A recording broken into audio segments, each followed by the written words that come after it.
ऋषि बहुत पहले आगाह कर गए थे, यही नर्क है। जिन लोगों के पास सांसारिक कचरे के अलावा कुछ न हो बात करने के लिए, उनके निकट आना ही ऐसा है जैसे नर्क में रहना, उनके निकट रहना ही ऐसा है जैसे नर्क में रहना। नर्क संक्रमण बीमारी जैसा है। सोशल डिस्टेंसिंग सामाजिक दूरी मांगता है।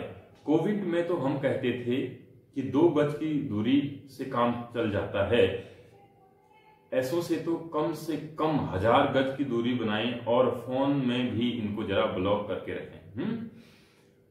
जो कोई भी आप में सर्वाधिक रुचि और गहरी उत्सुकता यही रखता हो कि आप क्या खा रहे हैं, आप कमा कितना रहे हैं, आप पहन क्या रहे हो, और आपकी शादी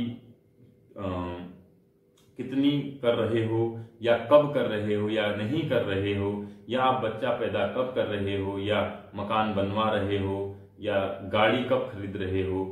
जिस भी किसी का आपसे रिश्ता ही इन्हीं बातों पर आधारित हो, जान लीजिए कि यही व्यक्ति नरक है आपके लिए। वो आपसे और कोई बात कर ही नहीं सकता।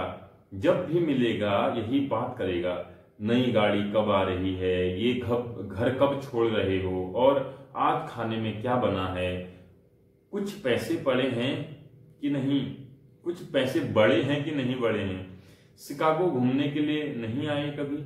उनके पास कोई विषय है ही नहीं आपसे इसके अतिरिक्त बात करने का। बचिएगा। नरक के वासियों के मुंह पर नहीं लिखा रहेगा कि हम नरक से हैं। उन्हें कोई खास वर्दी नहीं दी जाती जैसे जेल में कैदियों को दी जाती है।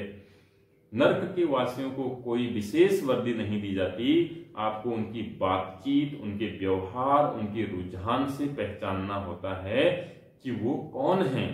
और मुश्किल नहीं है।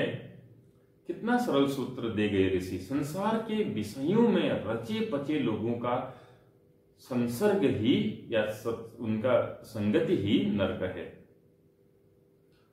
कोई स्वर्ग कोई नर्क मृत्यु के बाद नहीं होता।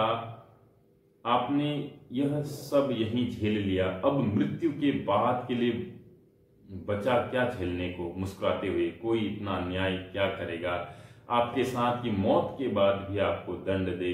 जितना दंड किसी को मिलना नहीं चाहिए था, उससे ज्यादा दंड हम जीवन काल में झेल लेते हैं। मृत्यु के बाद आवश्यकता क्या और सजा भुगतने की। अब स्वर्ग के बारे में बोलना कोई विशेष आवश्यक नहीं। तुम नर्क से बच जाओ, यही स्वर्ग है। नर्क